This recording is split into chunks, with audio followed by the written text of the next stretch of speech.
পরমেশ্বর ভগবান আজ নিত্যমূলক বৈকুণ্ঠ ধাম পরিহার করে যে ধন গোলকে গোপনে ছিল, সে ধন কোন যুগে কোন কালে আর কখনো কোনোদিন অর্পণ করা হয়নি।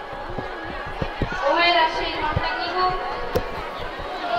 যে ধন কোন যুগে কোন কালে আর কোনোদিন অর্পণ করা হয়নি, বাবারা সেই ধনটা কি?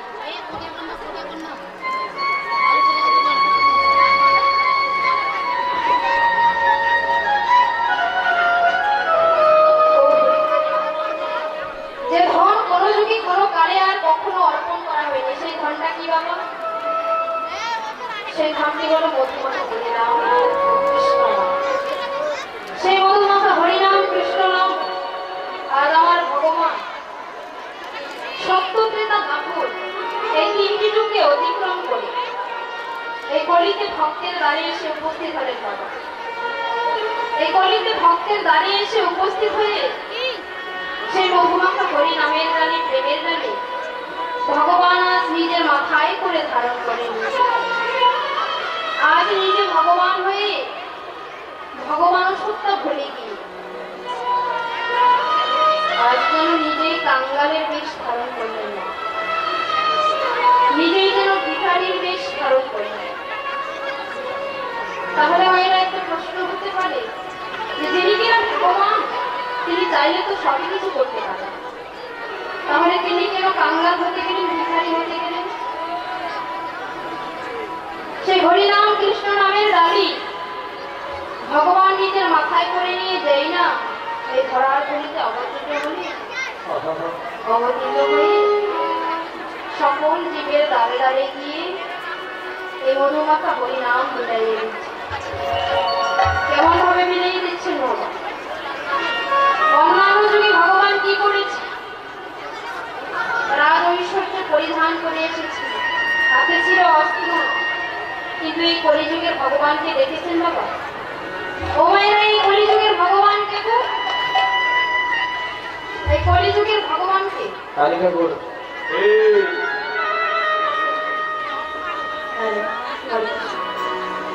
মায়েরা কলিযুগের ভগবানকে জানে?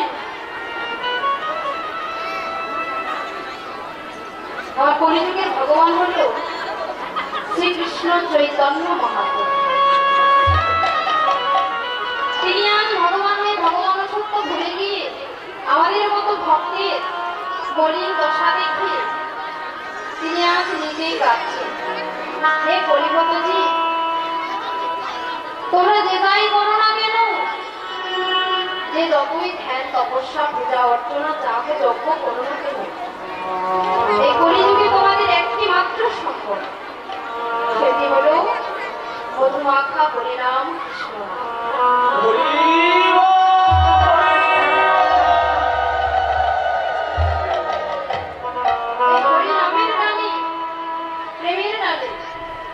ভগবান আজ নিজের মস্তকে ধারণ করে নিয়ে এই কলিতে ধরার ধরিতে এসে নিজে কাঁদছে। নিজে কেন কাঁদছে বাবা?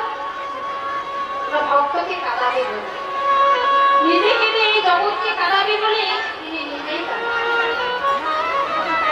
তাহলে যে কিনা ভগবান, তার কি এমন দায় ছিল যে তিনি নিজেই ভগবান হয়ে আজ কাঁদছেন? ভগবান কাঁদছে কেন জানেন বাবা? এই কলিবদ্ধ জীবের মলিন দশা বলছি, কেজি তোমরা তো এই সংসার মায়ার জালে পড়ে আবদ্ধ হয়ে আছো, কিন্তু এই সংসারে তোমরা যে যতই কর্ম করো না কেন, সারাদিন আনতে একটি বার হলেও তোমরা এই মধুমাখা হরিনাম, কারণ এই মধুমাখা হরিনাম বিনে এই কলিযুগের আর কোনো গতি নেই। এই মধুমাখা কৃষ্ণ নাম বিনে এই কলিযুগের আর কোনো উপায় নেই। ও মায়েরা, খুব কি গরম পড়েছে গো, খুব কি গরম পড়েছে। গরমের তাপে দেখতেছি সবাই চঞ্চল হয়ে আছে। সর্বপ্রথমে আমাদের জানতে হবে এই কীর্তনটি আসলে কি। অনেক অনেক ভক্তের আগমন হলেই শুধু হবে না বাবা, যতক্ষণ পর্যন্ত আমরা এই কীর্তনটাতে মনোনিবেশ করতে পারবো না, ততক্ষণ পর্যন্ত কিন্তু বুঝতে পারবো না যে এর মধ্যে কি রস আছে।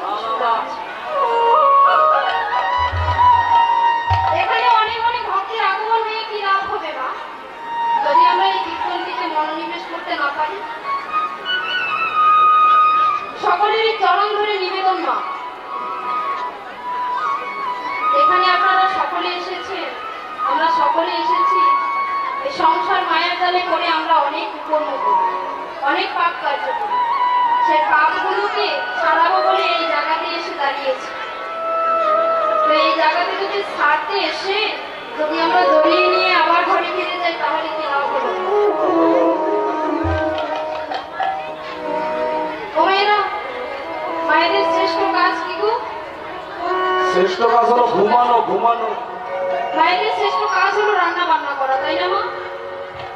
তো আপনি আজকে খুব সুন্দর করে মনোনিবেশ করে রান্না করেছি, খুব সুন্দর একটা তরকারি রান্না করেছি।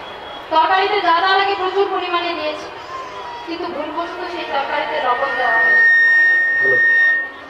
যদি কৃষ্ণ ভক্তবিন্দু, আপনাদের মাঝে কমিটি দাদাদের থেকে কালেকশন গেছে, আপনারা যতটুকু পারেন সহযোগিতা করবেন এবং তৎসঙ্গে দাদাদের জন্য আশীর্বাদ করবেন, এনারা যেন প্রতি বছর এরকম করে অনুষ্ঠান করতে পারে।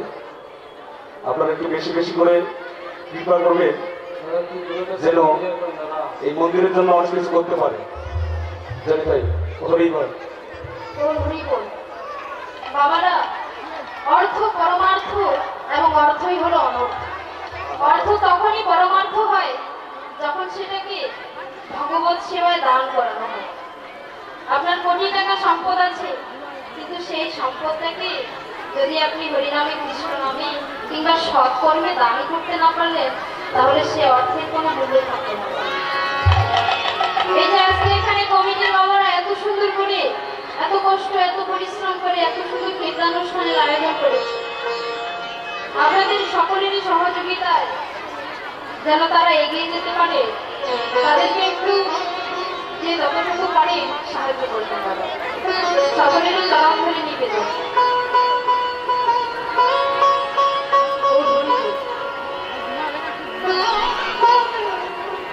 তো আজকে আমার ভগবান নিজে ভগবান হয়ে ভগবানের সত্তা ভুলে গিয়ে যে ধন গোলকে গোপনে ছিল, সেই মধুমাখা হরিনাম কৃষ্ণ নামের রানী, প্রেমের রানী ভগবান আজ নিজের মাথায় করে ধারণ করে নিয়ে এই ধরার গুলিতে এসে অবতীর্ণ হলেন না।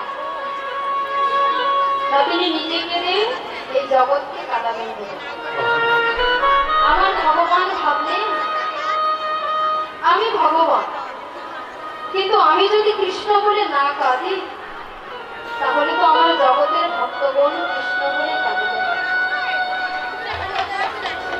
তাই আপনি আতুরিয়া ধর্ম জগৎকে শিক্ষা দিবেন বলে সে হরিনামের কৃষ্ণ নামের দাঁড়ি আজ ভগবান মাথায় করে নিয়ে কলিতে ভক্তের দাঁড়িয়ে এসে উপস্থিত হলেন।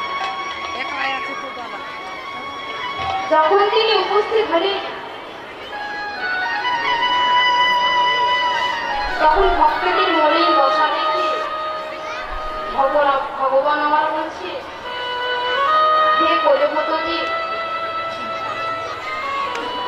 তোমরা তো সংসার মায়ার জালে করে আবদ্ধ হয়ে আছো, কিন্তু এই সংসার মায়ার জালে আবদ্ধ না হয়ে যদি পারো তোমরা একবার সকাল সকাল গুরুচরণ আশ্রয় করে যে যা কর্ম করতে এসেছো সেই কর্মটাতে তোমরা মনোনিবেশ করো। কারণ না, সময় যদি চলে যায় তাহলে কিন্তু আর ফিরে আসে। আজ আমার ভগবান নিজে ভগবান হয়ে তার ভগবান সত্তা ভুলে গেলে এই কলিতে ভক্তের দাঁড়িয়ে দাঁড়িয়ে এসে প্রতিটি জীবের হাতে ধরে আবার প্রতিটি জীবের পায়ে পড়ে নাম মিলাই। আজকে এই হরিনাম কৃষ্ণ নাম শ্রবণ করে যারা অপুরি জন্ম নিল তারা ভগবানকে পাচ্ছে, তারা ভগবানের কৃপা পাচ্ছে। কিন্তু আমরা দুর্লভ মানবকুলি জন্ম নিয়ে আমরা আমাদের এই দেহটিকে ভগবত সেবায় লাগাতে পারছি না। আজকে পশু বলে জন্ম নিয়ে ভগবানের করুণা লাভ করেছিল কে মা? পশু বলে জন্ম নিয়েও ভগবানের কৃপা লাভ করেছিল কে?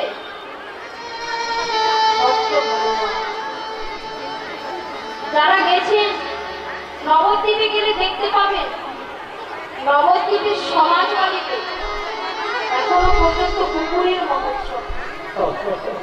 পুকুরের মহোৎসব মানে বোঝেন না? পুকুরের বাৎসরিক ক্রীড়া কর্মকাণ্ড। এই যে মনে করুন আমি যদি মারা যাই বা এখানে কেউ যদি মারা যায়, তাহলে আমাদের বাৎসরিক ক্রিয়াকর্ম কতদিন চলে বাবা? হাইয়েস্ট 10 বছর জন্য, 20 বছর জন্য। কিন্তু তারপর একদিন না হয় একদিন কিন্তু এটা বন্ধ হয়ে যাবে। কি বাবা বন্ধ হবে? কিন্তু আজ থেকে প্রায় 538 বছর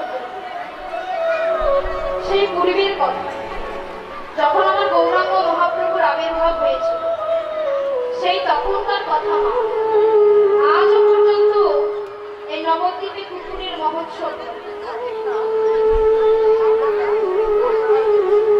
এমন এক পরম ভক্ত ছিল এই পুকুর। এক ভক্তের গৌরাঙ্গ মহাপ্রভুর একজন পারিষদ ভক্ত ছিল বাবা, যার নাম ছিল সেন শিবানন্দ। অনেকে তাকে শিবানন্দ সেন বলে ডাকে, আবার অনেকে বলে সেন শিবানন্দ। এই সেন শিবানন্দ এরা কিন্তু ছিল মা প্রসাদ ভোজী। প্রসাদ ভোজী মানে বোঝেন?